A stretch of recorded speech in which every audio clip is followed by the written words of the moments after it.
So, welcome to Kaur Voices. Thank you for tuning in and being part of this space to bring change, to have open conversations, non judgmental conversations, and to garner more support in our community. There's a lot of topics and situations, subjects, and things that we go through in life which we start to bottle up and not talk about. These end up with us creating divisions inside of ourselves. So we want this to be your space to have those conversations, ask those questions, and we will try to figure out the answers and be able to support each other. That is the whole purpose of Core Voices. If you want to know more about our work, go and check out corevoices.org, and to contact us, it's corevoices@gmail.com. Today on the show, it is my absolute pleasure and honor to welcome an incredible woman who I admire and I respect so much. Raj Arneja is the Director of Corporate Engagement and Philanthropy at Nanak Foods. She is one of the founding members of the Seva Thrift Society, which runs a charitable thrift store. There, she's a board member and a volunteer who manages at the store as well. She supports a lot of charities, is very active in the community, building engagement, supporting non-profit work, and any cause that needs support, you'll see Raj there in the front line, helping to build up that community in that space. And that, for me, is what being a human is about. Raj is an incredible example of these values. Today, Raj is going to be sharing with us about her personal family experiences through her very first book, titled Love at First Sight, A Mother's Journey to Adoption. Raj is an incredible woman with so many qualities, so many gifts, and a huge inspiration. I have so much love and respect for the work that Raj does, and I would like you all to join me in welcoming Raj to Core Voices. Raj, Hello. welcome. Hi. Thank you. Thank you for joining us all the way from Vancouver. And we are excited to talk. I have your book here. I've already got my copy. Oh, where is it? There we are. So this is Raj's book. And I'm going to start off by telling you all it is available on Amazon. So wherever you are, please go and buy at least 2 copies, one for yourself and one as a gift. Okay? And even if you may not be a parent yourself or wherever you are in your journey, it's always important to know how we can grow and understand and support each other. So please, I want you to go and buy this book to support amazing stories and amazing causes. Raj, I am so in awe of you. The fact that you put together your own journey onto paper for us so that we could learn more about it. And that's what we would like to talk about today, to understand for young parents, new parents who might be struggling with that journey. There's a lot of taboos and restrictions and shame around the topic of adoption from that our older generations and how that's kind of been embedded onto us. So I hope that everybody who's tuning in today, you'll be able to take away a new and a fresh approach from everything that Raj is going to be sharing. So the first question I'd like to ask you is if you could tell us more about your journey and how and when you made the decision to adopt. My journey is in 230 pages in the book, but anyways, I'll touch on a few of the reasons why I wrote the book. Yeah. That I did adopt my 2 children who are grown adults now, 27 and 23. My son is 27, my daughter is 23. But when I decided to do it, it was a very easy decision for me. I did have problems with infertility, and the book goes into those issues. And I know a lot of young couples have these problems, but I had a light at the end of the tunnel, and that was adoption. And I always wanted to adopt a child. And I almost feel like I'm glad I never got pregnant because I have my 2 children today. So I really want to emphasize that adopting a child for me is an unimaginable happiness, and it's really, um, you know, love both ways. It like we have just lived just such a simple life, just regular parents with their children, and that word adoption is almost like a foreign word in our household. So I don't know if I should continue with like the journey to adoption. It was infertility which led to adoption, but it was uh, there was stigma in the Indian community. There still is. I hear it and I've heard it throughout my children growing up. But I think when I heard a little bit of negativity from people, I sort of let those people go, and they're not part of my inner circle. And even family, and the most important person is your spouse, as long as you're on the same page. And my parents were a huge support, my mother-in-law was a huge support. So I had those people in place, and it didn't even take 2 minutes to decide that we're going to do this. As soon as I finished every infertility action I could try, poked and prodded, my whole body went through so much. I didn't want to be a statistics in my 40s that, oh, she got pregnant. I wanted to have a child still in a younger age, and I wanted my child to grow up with my sister's kids. So that's why I went at the age of 29. Of course, we're talking the 90s. I got married. I'm another generation probably from your listeners, but I mean, I got my children in the 90s, and I got married in the late 80s. So for us, having children in our late 20s was really late.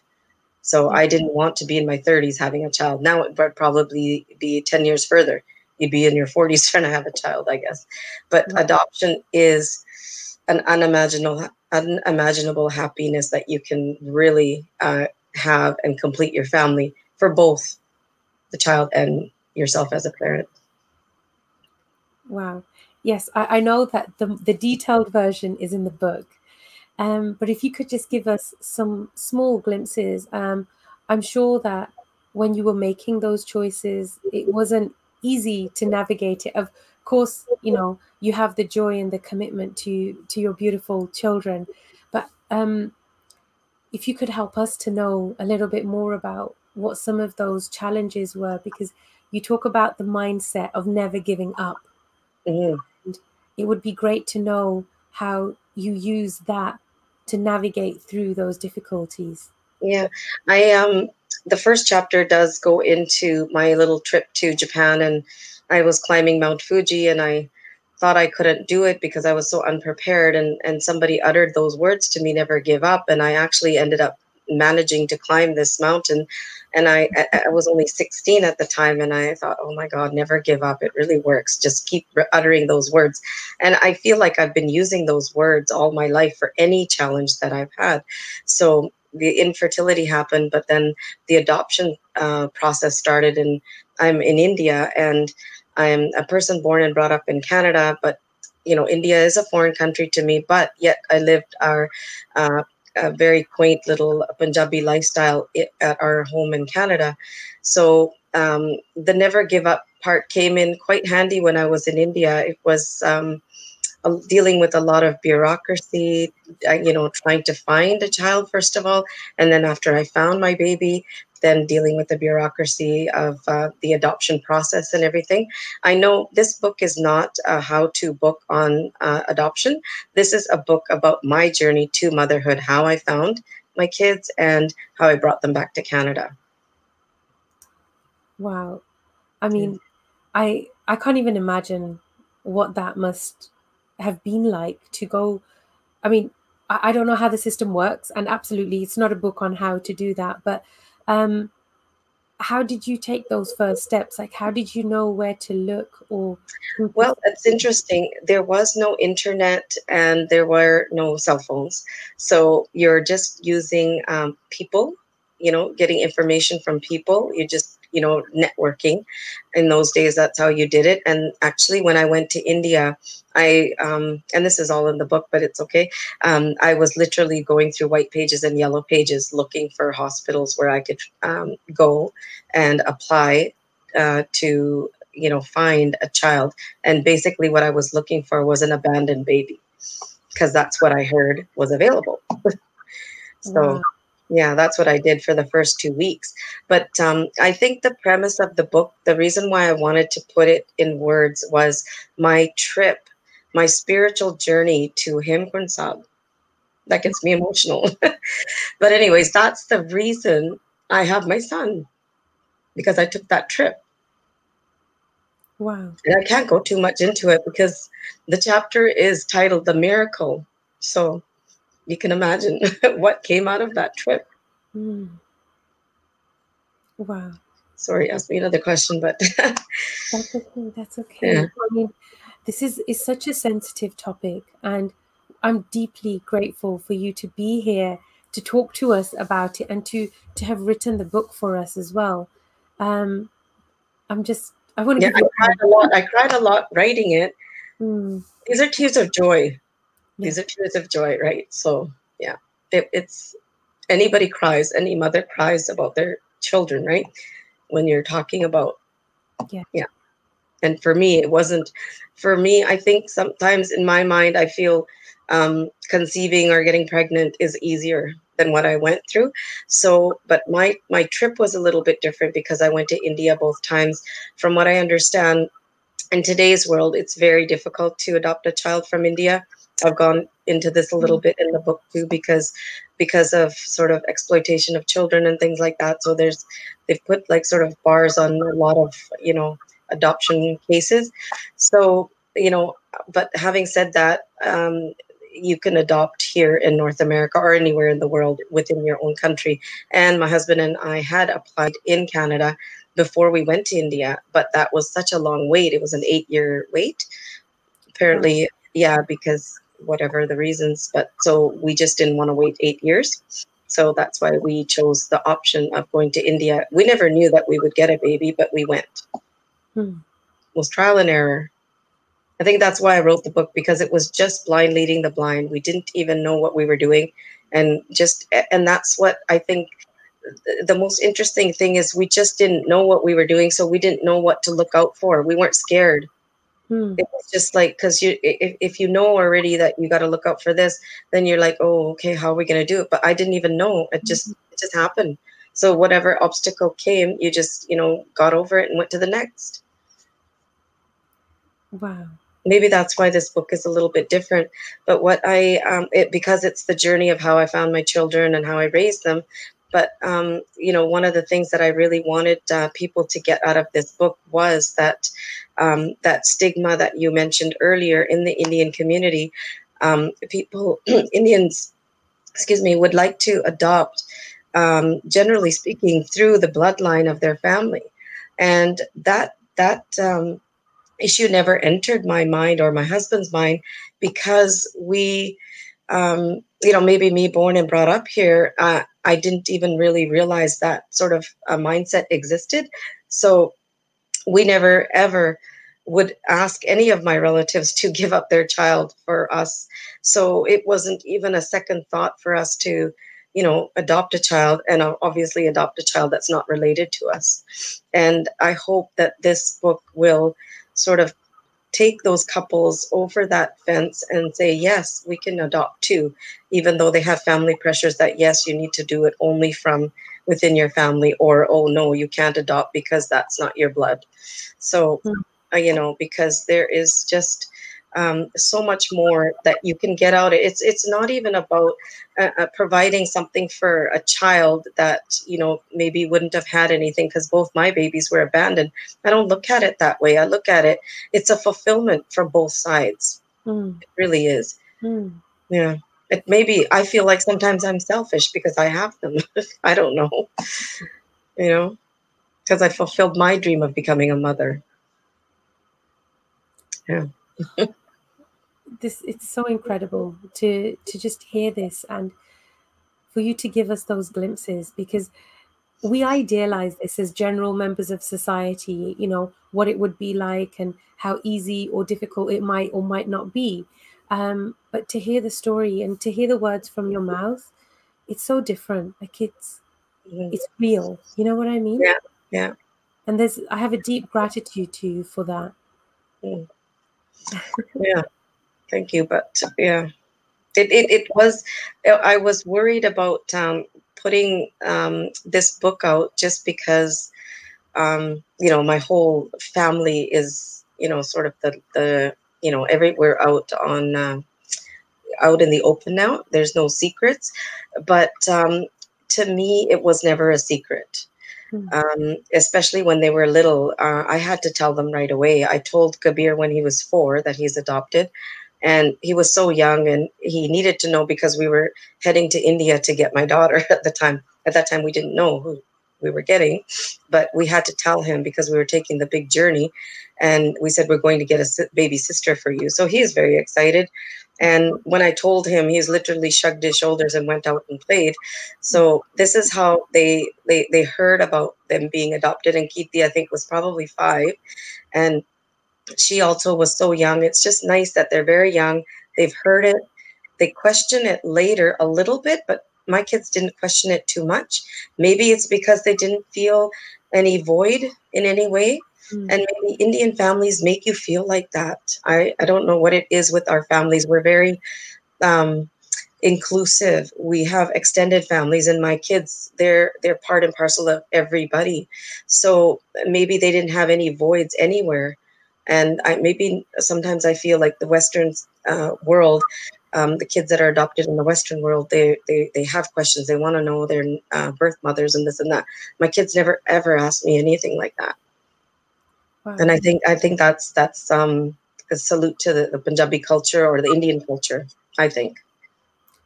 Also to your parenting. Mm-hmm. Yeah, well, This is a real thing. That whole mindset. I don't know about other cultures and other communities, but there's, like how a daughter-in-law is treated different to the daughter of the house. yeah. Right? In families, if there has, like families that I'm aware of, if there is a child that is adopted, that child is treated differently to children that may be in the blood lineage, like genetic children of those parents, or like stepchildren also. There's that difference is really painful to, I'm sure it is to experience, but to observe and to know that as a community we allow this, and it's almost like a better than, that you are my blood, therefore you are better than somebody who is not, right? So the son is entitled to more than his wife, who is the daughter-in-law, and that's a common problem in our community, right? And I think it kind of like stems from those things. It does. It does. Yeah, it is I don't know what the right word is for that type of thinking, but it is a learned behavior over the generations, and the generation that might change it is mine or yours. You can speak to people, you can try and sway them to the way you think, but it is very difficult. I have spoken to a lot of people about adoption, and they are quite surprised that my children are not like from the family bloodline or whatever, and these things shock me till today that people think like this. And they wouldn't, their mindset is that they would never ever thinking of adopting outside of their own family. So I'm like, and I just met somebody literally last week who was saying things like this to me, and I'm like, okay, I really don't even know what to say to those people anymore, because you can't change their mind. You just can't. And I don't want to. Their children will change their mind, I bet, because they're from North America. How does it make you feel though when you hear those things? Frustrated, and you literally like, yeah. There's you're blue in the face telling them that it's okay, but it's okay. Actually, at the end of the conversation, it's okay because it was me, but it wouldn't. I know that it wouldn't be okay for them. So, there's just some things you can't change with people, because that the culture that they came to Canada when they were in their 20s. That's the way they think. And they've been brought up like that, and It's not going to change, and they're not open-minded to change it. So maybe if you said something to me and I would see, whatever controversial topic, I would listen and see, yes, if I can, understand your point of view. They won't. They're just not open to it. And I don't know what the cure for that is. I think Yeah. some things are inevitable. Like there is a huge change that we're experiencing around us, and it's coming in small pockets. But I think it's obvious enough for us to acknowledge it, that more people are educating themselves to different topics and bringing in more compassion in how we address conversations and Yeah. approach particular, subject areas. There are some people who are set in their ways and not willing to open their minds. Yeah. But I think that's okay. That will happen with time, Yeah. There was one couple that I met about 2 days ago, and they were interesting. They had that same mindset, but they were open to hearing what I said. And I was really happy about the conversation because I felt like they said, okay. Like, they left like that. So what I was saying earlier, yeah, okay, there is some people that will. It's like the Black Lives Matter situation, like we're learning a lot, even though that systemic racism has been around for ever, even in Canada. So I knew about it. I know because chapter 2 is about my brother dying from a racist attack, so even we felt it. So I keep reading and reading, even though I feel like I know everything. I don't know everything, and I feel like if people start opening their minds and actually like listening and to talks like this or reading more, we can make changes. Yes. Yeah. So would you be comfortable to share about that chapter where you talk about your brother? well, I might not be able to get through it because it's a tough one, but he he was only 19, I was 15, and there was,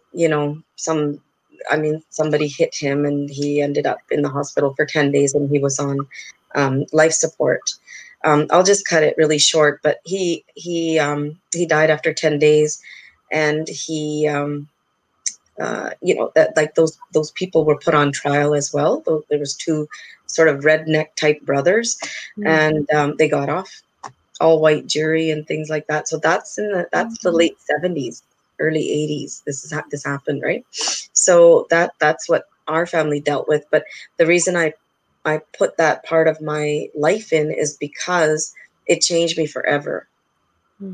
It changed me. Whew. 1 second. So like that's where I say you don't sweat little things, because I lost something so big to me. Yeah. You're so brave. You're so brave. If you need to take a minute, that's okay. Yeah. You can read the back of the book. Yeah, I'll give you a minute, okay? Yeah. Okay. You're absolutely incredible. Yeah. Anyways, I'm okay. Yeah. Okay. Yeah. But that takes so much courage to bring something so deep and painful and something so close to your heart out there. And I mean, I don't want to sound insensitive and say I understand, but you know that I lost my brother as well, and Yes. it was. We had a different outcome. The person who took his life, Yeah. he is serving a life sentence at the moment. But it those things don't matter. Yeah. When you've lost Yeah. something that matters so much to you, Yeah. it changes everything about you. Agreed. Yeah. It didn't. I know. It's okay. We lived with that, but it didn't change anything. What you lost is you're lost forever, and it doesn't matter. The grieving never stops, as you can see. So yeah, time doesn't heal. Everybody tells you time heals, but it's okay because we live in that memory of our brothers, and that's how we've lived every day. Yeah. You are so incredible. I want to reach through the screen and give you a hug One of these days. Yeah. soon. what was it about? And I don't want that to sound insensitive, but what made you bring that chapter into the book? I'll give a lot away here by telling you this, but I will. What happened was that my niece, my sister is 1 year younger to me, and she was pregnant, and she had her baby on the same date of my brother's birthday. Wow. So that, and I watched her being born. And that was literally the day I decided that I'm not waiting any longer. I'm going to adopt a child. That's actually the yeah, that's the climatic moment when in my mind where I said that was when I said I'm not going to wait till I'm 40 to have a child, and I'm not going to be one of those statistics. I'm going to have a child, you know, ASAP, because I want my child to grow up with this little baby. So it sort of tied in with that. So actually I had, and her name is Manika, my niece, and I had actually, she was chapter 1 once upon a time, and I had to change a few things around, and I told her that, and she's so touched about that. And I see so much of my brother in her, just because they're born on the same day, but there's just so many similarities. So I really felt it important to put that in, because she is the reason why I have my son today. Yeah. Wow. Wow. That's why I put that in there. No doubt everything you've put in the book is so valuable and so amazing. But for people who are meeting you for the first time, I want everybody who's tuning in to go and buy the book, Love at First Sight. Go to Amazon and order your copy now. This is the book. This is the cover. And we're going to talk about the cover in just a few minutes. I want to know if there were any parts of your journey of adoption that exceeded your expectations. I guess it was becoming a mother, both times. Yeah. And, the my children are the only children I saw. I didn't go to a nursery and say, oh, I want this one or this one. I didn't do that. I just saw the first child that a hospital called me, and the child was there, and I went to see him. That's my son. He was 4 days old. And you just get that overwhelming emotion, and you just want that child for you. So, and the same thing happened with Kirti, except when actually, this is another thing that in the book that's interesting, is that I did go by myself to adopt my son, because my husband, I took his power of attorney, but he couldn't go because, we were just like sort of a young couple. We had the mortgage, and so he said, I'll come after you go and you do a few of the legwork. But by the time I got Kabir, and of course there's no internet, and I'm calling him all the time. He could have flown twice to India by the time, because it was so expensive to call in the 90s. By the time he could actually come, I was almost ready to come back to Canada. So I was doing this all by myself, and he didn't even see his son till he was 3 months old when I came back to Canada. I had sent pictures, taken a camera and taken pictures and sent them by mail. That's how he saw his son. So wow. These were the things that, and I was a new mom, without a mother-in-law, without a mother. I just did everything on my own. So it was just all those experiences. And I feel like kids nowadays, I'm calling them kids, but because my kids are in their 20s, so I'm assuming, but kids nowadays, they have a lot of help and a lot of things to read up on babies. But honestly, when you have a baby in your hand, become like that motherly instincts just take place, and you just end up doing what you have to do. Even for my husband, when he finally held Kabir, he was like, it was so second nature to him, just the way he held him and everything. Yeah. So then by the time, that's why when Kabir was 3 months old, I finally came home, breathed, hands on dad, everything.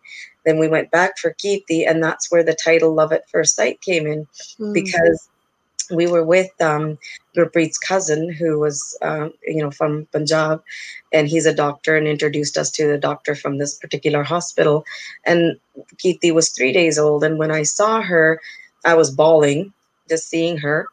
And he says, oh, I've never seen love at first sight until I've seen this moment. And I said, really? And I realized that it was both moments, but nobody was there to say that to me the first time. That's why I named it. It's because of the way he said, I've never experienced this. So hence the name of the cover. And even the love at first sight, a mother's journey to adoption, my children didn't want me to put that word adoption, of course. They wanted me to say a woman's journey to motherhood. And I said, I have to put that title because it has to say the word adoption so people know what the story is about. So that's why I had to change it. Right. Yeah. That's not an easy decision to make. To some people, it's just a word. What's the difference, right? But I think that you did the right thing to call it a mother's journey to adoption, because you're not just freeing your own voice, you're empowering so many other parents to say, this is a journey worth taking. Yes. That's exactly right. It is. Yeah. And when you were in India for Kabir, how long? So you were there for 3 months. Yeah, 3 months. So after he was born, he was in the hospital for about 10 days because he had jaundice, and he was uh, premature. So they had to keep him under the light. They call it incubator, but they call it the light. And so I would go in every day and go and see him, cuddle him, feed him, change him, do all these kind of things. Then when I finally brought him home, that's when I actually started the actual adoption process, because the hospital can release the child because they know the people around you. It's urban cities and it's in India, so it's not so cut and dry there. So they let me submit the adoption papers after I brought him home, which was really nice. So when I started that process, I'm literally carrying my son everywhere I go, going to this magistrate, going to this, getting this notarized, taking the papers into the Canadian High Commission. And I had my little newborn with me the whole way through. So just navigating myself through New Delhi with a newborn, getting up in the middle of the night at least 3 times to feed him. I was pretty exhausted by the time I came to Canada. Yeah, but it took me 3 months at the end of the day. And while I was there, I was like, oh my God, this is so hard. Am I ever going to get home? And when I look at the bigger picture, it was nothing. It was fast. It was fast. Yeah, it was fast. Yeah. Wow. Yeah. And what about for Kirti? How long did it take? He is actually almost the same, which is surprising because in the first time for Kabir, it was the Indian side of the adoption process that took time, because I really didn't know much about it. Like I said, no internet, nothing. So you're just literally asking people and going to lawyers and figuring it out as you go. And with Geeti, I knew the process. So, and Gurpreet was with me at the time. So he, that's my husband. And so he has command of the language, both Punjabi, Hindi, perfectly. He knows that system because he was born and brought up in New Delhi. And he just got the adoption done within 3 weeks. But then it was the Canadian High Commission who took time because the law had changed. So we had to do some more paperwork. But at the end of the day, when I look back, it's only 3 months again. And I'm like, okay, this was not bad at all. So that is me, and me feeling very lucky. I can't even tell you, like, I know of another couple who went back and they had a lot of problems with their second child. They did, like, I gave them advice and they adopted one, and then they did a second, and they had a lot of problems getting her back. They were there for 6 months, and I thank my lucky stars, and I just feel like very thankful to God to get me where I'm at. Yeah. So besides your children themselves, right? What were the biggest rewards about adopting? Well, I did write 2 chapters, and one is raising Kabir, raising Kirti, because this is the kind of things that people ask, how was it different? And I'm like, it's not different. They're my children. So I had to put the normality into the book and say, they just had a normal life. So I don't really know how to answer your question, because, once they were once they were here, there's just no different life than I had, for example, with my sister who had 2 children. we just lived a regular daily life. So yeah, and a lot of the kids in the family, immediate family, and my cousin's kids, for example, didn't ever even know that they were adopted. They kind of found out when they were adults, and they were in disbelief. So that kind of thing, which is very nice. That is really nice. So I would Yeah, say that your answer was motherhood, right? yeah, there you go. Yeah. You're better at words than me. I can write them down if I think about it. Oh, Yeah, well, honestly, I'm just, thank you. yeah. This is so amazing to know this. And most women, like I'm in my mid-30s now, right? Um, and I don't feel the need to have to conform to a lot of the pressures from society, Hmm. right? But there's a lot of women now, Punjabi women, who are basically independent women, and they choose not to get married, right? Hmm. And to know that there are lots of options available for them to still become mothers. Yeah. Yeah, absolutely. And you know what?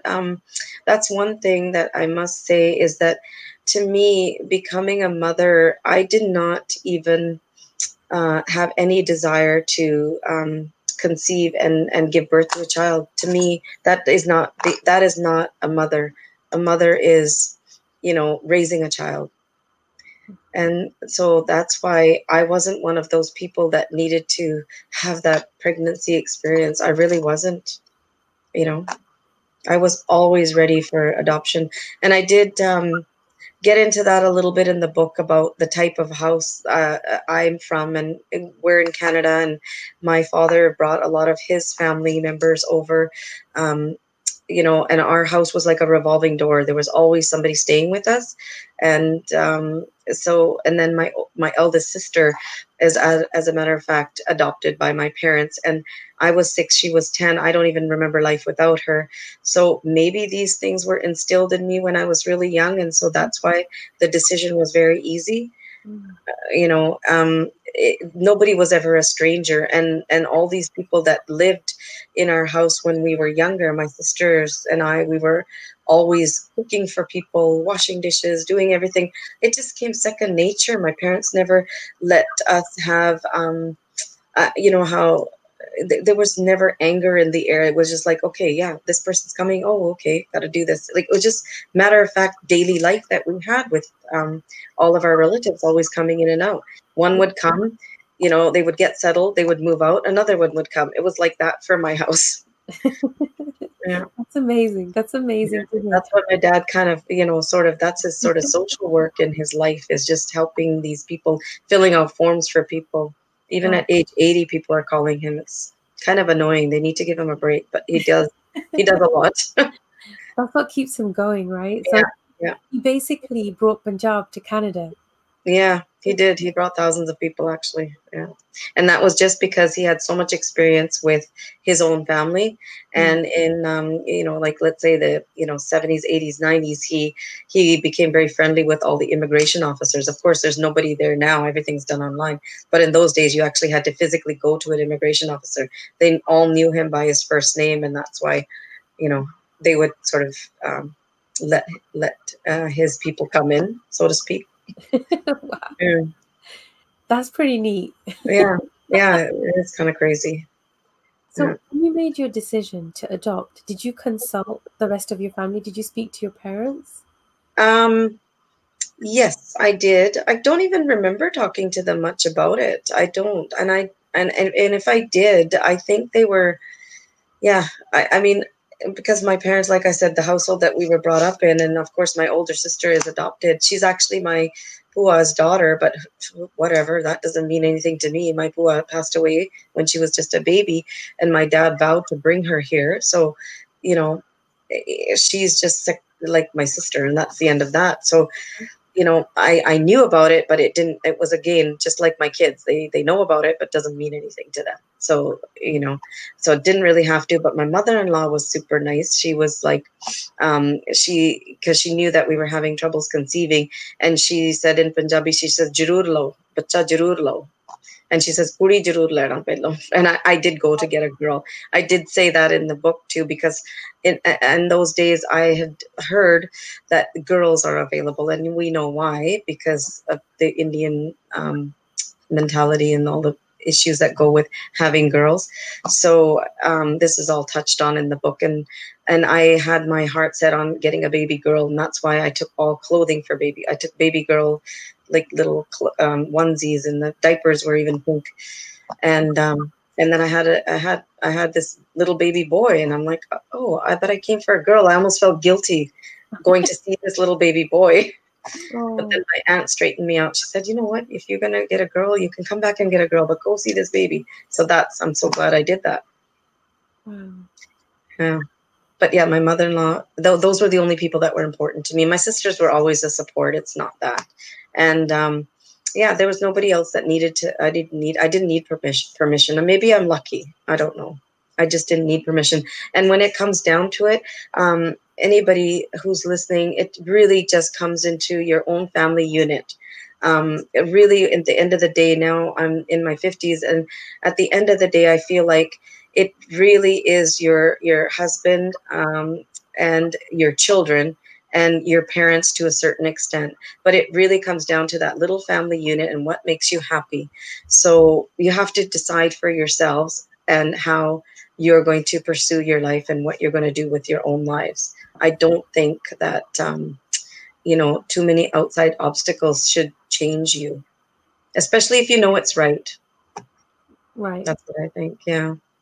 Absolutely. And that takes strength and courage. So Yeah. tapping into that within our hearts, huh?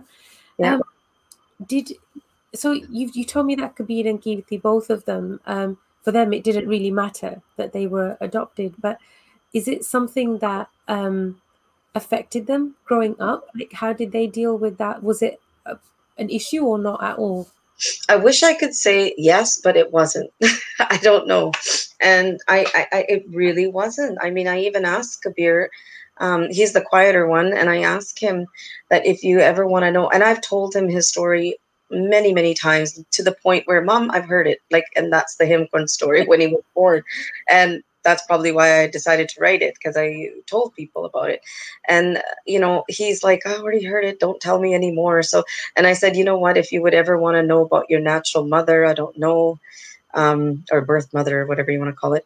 I said, I don't know who it was. What I knew was what I told them, what was an unwed mother. So I gave them every bit of information I could, but they never wanted to know. They don't want to go and find anybody, for example. Right. Yeah. And I don't think it would be really a good idea, especially because the children were born in India. And I think if it's an unwed mother, I did explain this to Kirti one day, and she's actually very attached to me, as you know, right? So she's like, oh, no, I wouldn't want to do that. I don't need to go find anybody. But I did explain to her that if we did go and find, you might ruin that person's life, because that was an unwed mother at the time. She's probably married now.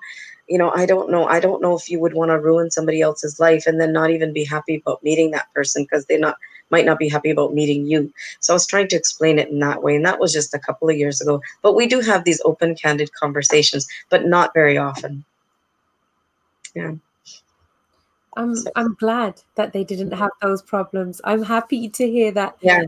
It's not a big deal for them, because for some people this becomes a label that almost defines them, right? And to share a label that just because that may not be your biological mother, it's still your mother if she's raised you, and your father if they've raised you. Yeah. And that's what's more important. It doesn't, like, adoption shouldn't become the label. It was just a pathway for you to meet. Exactly. They were meant to be. Yes. That's like my last line in the book, because I'll say it, but I'm actually happy that I never got pregnant, because I wouldn't have them. So that, yeah. And both of your kids are beautiful and amazing and intelligent and just really, really amazing human beings. And I just, Raj, I just want to hug you right now. I just really want to give you a big hug, because you're amazing. And honestly, for people like me to know that it's okay. It's almost like you're giving us permission to say that, take down the boundaries and Yeah, change your mindset. There's yeah, more ways to achieve what you want to achieve and make a yeah, difference yeah, and to absolutely. share that love. Yeah, There's yeah, this huge attachment with that old school mentality that it has to be your child, and yeah. something wrong with you if you can't have a child. Yeah. I'm hoping that, especially the listeners, I'm hoping that they don't have that mentality. I hope so too, I because hope so. I've known of women to have been divorced just because they couldn't have children, Yeah, right? yeah. So if you can't produce the goods, then you get ousted. So that's very, very That's a shameful. very, yeah. Well, let's use the word backwards mentality. Is backward, but I mean it's shameful for the people who do that, not Absolutely. for the woman, for the Yeah, people who would do that.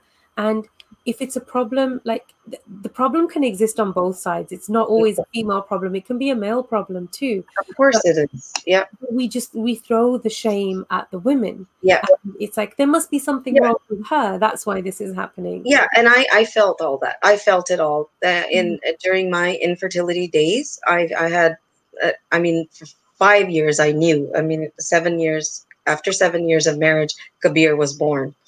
But like I was trying for 5, and that's not a long time. But I knew what people were thinking. I didn't. I just you know shoved them away out of my mind. I don't let negativity enter my mind at all. And you know what? If you let it, it's just gonna sink in, and it's just gonna make you feel miserable. But why? When you know that whatever it is, just deal with the problem, and like just like the words "never give up" come to me, but never give up on. If it's infertility, try whatever you can to the end, but don't like let your body become such a like you have to take care of your body too, because IVF didn't work for me. I did go through it, and it like I didn't do it a second time because my body couldn't take it. Mm. So you don't have to let your whole body go through that either. One thing is your mind, but the other thing is your body. It takes a lot of toll on all these procedures. So I that's why adoption is like sort of the light at the end of that tunnel of infertility. Mm. I really believe that, obviously. Absolutely. Yeah, I wanted to tell you a little bit about the book as well, because the book also, because I was in India a lot, and I was with sort of in my own thoughts, and I was thinking about my parents a lot, and then I actually interviewed my dad a little bit, because he he had told us about his journey from Pakistan to India. He was only 8 years old, and he got separated, and that fascinated me. And every time I was in India, especially with my kids, and I'm by myself, and your thoughts just go wandering, thinking, how did he do it, and all that. And here I am with 2 children. I was just, I needed to write that down, and the reason I wrote all this about India, and sort of like, and this is a lot of our forefathers, like my dad's journey as well. There's only one little bit of chapter on it, but this, all of us can relate to this, because all of our parents went through this. And I felt myself putting myself in my parents' shoes all the time while I was in India. So I did write a little bit of it, and I think it's kind of fun to read about where our parents, our grandparents came from, and the things that they had to go through, and then the immigration process and coming here and things like that. So I did touch on all these little topics, and that's I hope people get a kick out of reading that. And I did, like, my editor, she had gotten a colleague who's not Indian reading it, and she kind of loved reading all these things, because she always had this love for India, which I do too. Not just because my children are born there, but I just love that country. And she really liked that whole, because she always wanted to adopt, and she always wanted to travel. So she liked reading all the little anecdotes about the things that some of my family went through. So I think some people might enjoy reading that. I think we're going to enjoy reading the whole book, and I'm excited to read it. Um, the cover is beautiful. Can you tell us why you chose this cover? What? Well, I mean, it was sort of pieced together. I mean, the flight is two flights that I took to India to get the babies. And that's the little silhouette of India there. And the sunrise is the sunrise I saw at the top of Mount Fuji when I climbed it when I was 16 years old. And that's the sort of the symbol of never give up. So I put it together like that. Yeah. It's beautiful. I'm so excited to read the book. And just again, I'm asking everybody who's tuning in, who's in this space of Kaur Voices in our little community, to show your support, show your love. It's an honor to have another female author in our amazing space. And I want to see more female authors from our community coming forward with books like this. We need to tell our stories. We need to talk about our experiences. That's the only way we build the bridges. And we need to show the support. So please, I'm asking everybody, I've already got my copies. I want you to go to Amazon, type in Love at First Sight. The author is Raj Arneja. And you need to order at least 2 copies, one for yourself and one as a gift. So, I must say, I have to say A Mother's Journey to Adoption too. I don't think, because Love at First Sight, there's a few of them. Okay. Just Love at First Sight, comma, A Mother's Journey to Adoption. Then it'll come up. That's what we're going to do. A Mother's Journey to Adoption, yes. Yeah. And Raj, the time has just flown. I want to talk to you about so many more things. Are there any particular messages from the book that you'd like to share with us before we get towards the end of the show? Well, I mean, I touched on it a little bit. I do want any couples who are having issues with infertility or whatever the reason, it doesn't even have to be that, but I just feel like this book will help them sort of reach a decision of adoption if they've ever thought of it, because I've gone into a lot of the happiness that comes out of it. So I hope that, you know, this book will bring those couples into that space. Also, I just feel like this is a very quick read, a very fast read. There's emotional parts, but it's pretty happy ending, so to speak. So I hope that you know, you pick up the book and get something out of it. And I'd love to hear any feedback if you do. How can people share their feedback? They can just write a review on Amazon. And I was telling you earlier that I did want to do a proper book launch and, you know, maybe go do book signings and maybe travel. And I had to do it this way. So it's sort of, that's the only venue right now that you can pick it up on, and is on Amazon. So just had to let it out. Yeah, no, absolutely. It's really important for us to know that, because COVID is affecting all of us in so many different ways. And if we were in the regular world, the no COVID world, you would be out doing a book tour, and we would be there going to get our books signed, and, you know, having the book readings and being part of book clubs as well, so that we can discuss the book. So this is the way that the community needs to show up. And that's what I'm asking everybody in our Kaur Voices community to do, is to show up and to support, because everything's changed. And it means anybody to print and to become an author is difficult. And I think in COVID, it's like several steps more difficult, because we don't have the same access to the world to get the stories out there. And the only way we can do it is through digital technology and social media. So I hope that everybody's going to lean in, write the reviews on Amazon after you've bought the book. The details of the title are in the comments. So please go and reach out to Amazon, buy the book, and share the book and share your feedback. Raj, you have been absolutely incredible and so brave, so brave. I admire your courage. I know this wasn't easy, to write the book and then to be in different spaces just like this, talking about the book. But it really, really means a lot to all of us. There's a lot of love and appreciation in the comments for your bravery as well. And I'm sure that when people pick up the book, it's going to give them that inspiration. Can you give us one last thing, just something that you want people to take away from the book? I want people to feel, I mean, basically I want to open and broaden people's horizons, open their minds to this whole concept of adoption. I have 2 adult children, and I'm just like probably most grateful that I have them. So I just feel like this book can help people just change their mindset, or yeah, I've said it before, but yeah, I want to get rid of the stigma in the Indian community, and I hope this book helps that. Yes, yes. Yeah.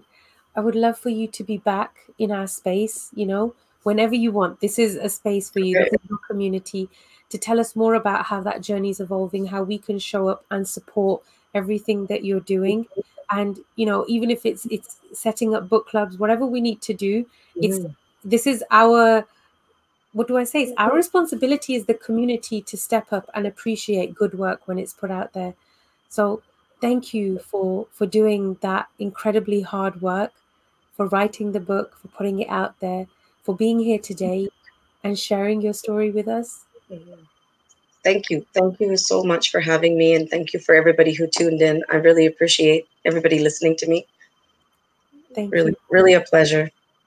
The comments are wonderful, and everybody is very much appreciative and inspired by your strength and your courage. And I hope that everybody who has tuned in today has already adjusted. If there were any things to retune in the mindset, that we can have more open hearts and minds to the whole approach of how you become parents, and explore adoption, explore it, and let it transform your family, just like Raj has shared with us today. So thank you for sharing that, Raj.